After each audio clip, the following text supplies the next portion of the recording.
ఈ సంవత్సరం నీట్ రాసిన మన తెలంగాణ విద్యార్థులు అదృష్టవంతులు. నేను ఎందుకు ఈ మాట అంటున్నానో మీరు ఈ వీడియో అంతా చూశాక అర్థమవుతుంది. స్కిప్ చేయకుండా చివరి వరకు చూడండి, అప్పుడే అర్థమవుతుంది. నా ఈ వీడియో మీకు నచ్చితే లైక్ చేయండి, సబ్స్క్రైబ్ చేయండి. తెలంగాణ విద్యార్థులకు లక్ లాస్ట్ ఇయర్ నుంచే ప్రారంభమైంది. అది ఈ సంవత్సరం రెట్టింపు అవుతుంది. దేశంలో ఏ రాష్ట్రంలో లేని కట్ ఆఫ్ మన రాష్ట్రంలో ఉంది. ఇది లక్ కాదంటారా? ఆంధ్రప్రదేశ్తో మన రాష్ట్రం విడిపోయాక మన అదృష్టం పరిగెడుతుంది. కేంద్ర ప్రభుత్వం జిల్లాకు మెడికల్ కాలేజీ నినాదం తీసుకురావడం, దానికి అనుగుణంగా మన రాష్ట్ర ప్రభుత్వం జిల్లాకు కాలేజీ చొప్పున కాలేజీలు పెంచడం జరిగింది. ఇలా మన రాష్ట్రానికి ఎన్నో మెడికల్ కాలేజీలు వచ్చాయి. దాని ద్వారా సీట్లు కూడా బాగా పెరిగాయి, మనకి కటాఫ్లు కూడా బాగా తగ్గాయి.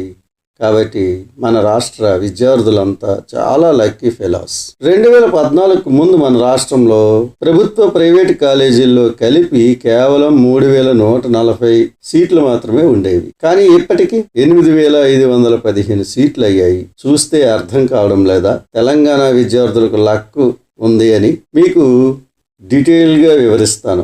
ఒకటి కాదు, రెండు కాదు, 4-5 రకాలైన లక్స్ గురించి చెప్తాను. రాష్ట్ర విభజనకు పూర్వం కేవలం 3140 సీట్లు మాత్రమే మన తెలంగాణలో ఉండేవి. అందులో ప్రభుత్వ సీట్లు 990, ప్రైవేట్ సీట్లు 2150, కలిపి 3140 సీట్లు. అదే సమయంలో ఆంధ్రప్రదేశ్లో 4598 సీట్లు ఉండేవి. ప్రభుత్వ సీట్లు 2248, ప్రైవేట్ సీట్లు 2350. ఈ రెండు కలిపి 4598 సీట్లు ఉండేవి. ఎంత వ్యత్యాసం ఉందో చూడండి.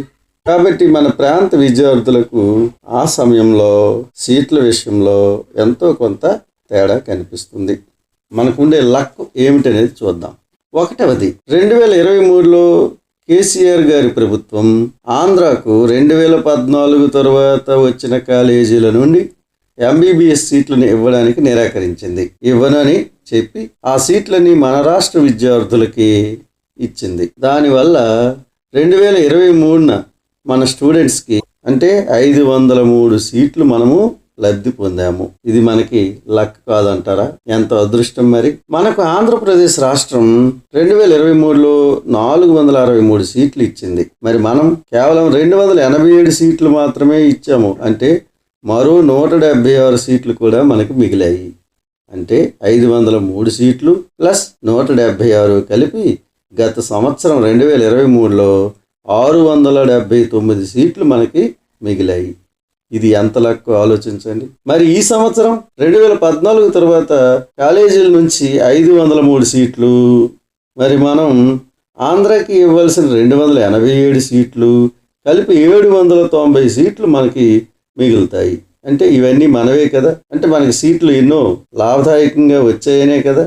కాబట్టి ఇది తెలంగాణ విద్యార్థులకు పెద్ద లక్ అని నేను భావిస్తున్నాను. గత సంవత్సరం 2023లో 13 మెడికల్ కాలేజీలు వచ్చాయి. ఇన్ని కాలేజీలు ఒక్కసారిగా రావడం రికార్డ్. ఈ సంవత్సరం మరో 11 మెడికల్ కాలేజీలు రాబోతున్నాయి. దేశం మొత్తం మీద ఈ సంవత్సరం 113 కాలేజీలకి కొత్త కాలేజీలు ఏర్పాటు చేయడానికి అప్లై చేస్తే అందులో 11 కాలేజీలు ఒక్క తెలంగాణ రాష్ట్రానికి కావడం మన అదృష్టం. ఇది కూడా ఒక లక్కే. భారతదేశంలో అత్యధిక ఎంబీబీఎస్ సీట్లు కలిగిన రాష్ట్రం తమిళనాడు. ఇక్కడ 11,220 సీట్లు ఉన్నాయి. అత్యధిక సీట్లలో రెండవ రాష్ట్రం కర్ణాటక. ఇక్కడ 11,020 సీట్లు ఉన్నాయి. ఈ సంవత్సరం రాబోయే సీట్లతో కలిపితే మన రాష్ట్రం 3వ స్థానానికి వెళ్తుంది.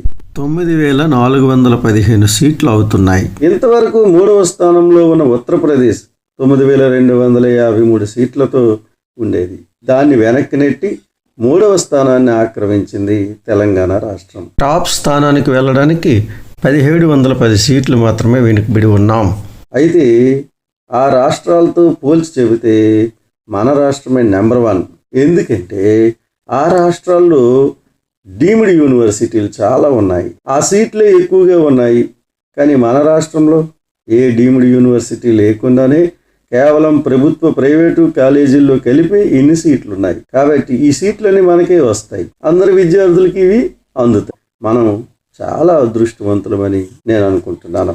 మనం 2024లో రాబోయే మెడికల్ కాలేజీలు సీట్ల గురించి తెలుసుకుందాం. ఈ సంవత్సరం 11 కాలేజీలు రాబోతున్నాయి. 8 గవర్నమెంట్ కాలేజీలు, 3 ప్రైవేట్ కాలేజీలు. ఇందులో 900 సీట్లు అదనంగా రాబోతున్నాయి. ఆల్ ఇండియా మొత్తం చూస్తే మన రాష్ట్ర విద్యార్థులకు వచ్చినన్ని తక్కువ మార్కులకు ఈ దేశంలో ఏ రాష్ట్రంలోనూ ఎంబీబీఎస్ సీట్ రాదు. ఇది ఎంత లక్కో మీరు ఆలోచించండి. దేశంలో అత్యధిక సీట్లు గల తమిళనాడులో క్వాలిఫై అయిన వారు గత సంవత్సరం కంటే ఈ సంవత్సరం 11,000 ఎక్కువ. కర్ణాటకలో 19,000 అధికంగా ఉన్నారు. మరి గత సంవత్సరం వరకు టాప్ 3లో ఉన్నటువంటి ఉత్తరప్రదేశ్లో 25,000 మంది ఎక్కువగా క్వాలిఫై అయి ఉన్నారు. ఈ లెక్కన ఉత్తరప్రదేశ్ కంటే ఎక్కువ సీట్లు ఉన్న మన రాష్ట్రంలో కేవలం 4,500 మాత్రమే ఎక్కువగా ఈ సంవత్సరం గత సంవత్సరం కంటే క్వాలిఫై అయ్యారు. అంటే కాంపిటీషన్ పెరిగినట్లు మనకు కనిపించిన దేశంలో ఉన్న మిగతా రాష్ట్రాలతో పోలిస్తే తక్కువగా ఉంది. ఇది చాలా లక్కీ. కాబట్టి ఈ సంవత్సరం కూడా మన కట్ ఆఫ్లు తగ్గుతాయి.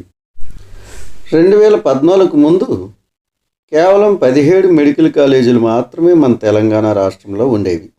అందులో 5 ప్రభుత్వ కాలేజీలు, 12 ప్రైవేట్ కాలేజీలు. కానీ ఇప్పుడు ఇంకా కొత్త కాలేజీలు రాకుండానే మన రాష్ట్ర కాలేజీలు 56 అయ్యాయి. ప్రభుత్వ కాలేజీలు విప్లవమే వచ్చింది మన రాష్ట్రంలో. 22 కాలేజీలు 2023 నాటికి వచ్చాయి.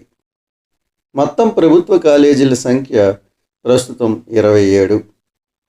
ప్రైవేట్లో 16 కాలేజీలు వచ్చాయి.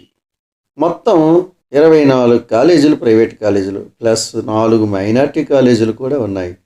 ఇవన్నీ కలిపితే 28 ప్రైవేట్ రంగంలో ఉన్న కాలేజీలు. వీటితో పాటు ఒక ఎయిమ్స్ కాలేజ్, మొత్తం కలిపి 56 కాలేజీలు. ఇప్పుడు కొత్తగా రావాల్సినటువంటి 11 కాలేజీలు కూడా వచ్చినట్లయితే చూడండి 67 కాలేజీలు అవుతాయి. ఇన్ని కాలేజీలు ఎక్కడ మనం ఊహించలేం. ఇది ఒక మెడికల్ కాలేజీల విప్లవం అని నా ఉద్దేశం. ఇది మన లక్కే అని నా భావం.